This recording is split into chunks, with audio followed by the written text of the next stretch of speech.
नमस्कार मित्रांनो, राम ब्लॉगिंगमध्ये आपल्या सर्वांचे स्वागत. आणि आज आपण मनोज जरांगे पाटील यांच्यासोबत मुंबईला चाललेलो आहोत. आणि मुंबईला जाता जाता आज संध्याकाळ झालेली आहे आणि सर्व मराठा सेवकांना भूक लागलेली होती. त्याच्यासाठी त्यांनी जेवण बनवण्याचं ठरवलं आणि काय जेवण बनवलं हे तुम्हाला मी दाखवणारच आहे, तरी व्हिडिओ शेवटपर्यंत नक्की बघा.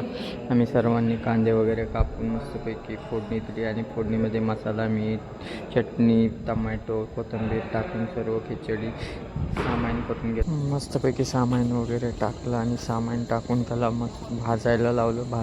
भाजण्यासाठी आम्ही त्याला मस्त हलवलं आणि गॅस वाढवला. गॅस वाढवून आम्ही त्याला चांगल्या पद्धतीत भाजून घेतलं. त्याची गिरवी तयार करून घेतली आणि गिरवी तयार झाली की त्याच्यामध्ये पाणी टाकून मस्त त्याची असं छान फोडणी दिली व त्या फोडणीला थोडासा गॅस वाढवून त्याला उकळायला ठेवून दिलं. उकळी येईपर्यंत आम्ही सर्वांनी मग फोटोशूट करून घेतला. सर्व मराठा सेवकांनी जेवढ्यांनी खिचडी बनवली होती तेवढ्यांनी फोटोशूट केला, कारण ज्यांनी केलं त्यांना श्रेय मिळायला पाहिजे, त्याच्यासाठी त्यांचा फोटोशूट करून घेतला. आणि जशी उकळी आली तशी आम्ही लगेच त्याच्यामध्ये तांदूळ टाकून त्याला हलवून मस्तपैकी एकदा हलवलं आणि खिचडीला शिजण्यासाठी ठेवून दिलं आहे. तोपर्यंत सर्वांनी आपल्या चॅनलला सबस्क्राईब करून घ्या.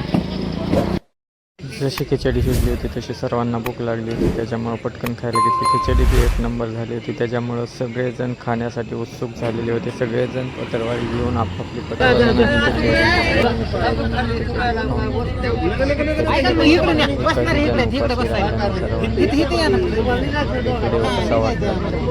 आवडलं तर नक्की शेअर करा, लाईक करा, सबस्क्राईब करा.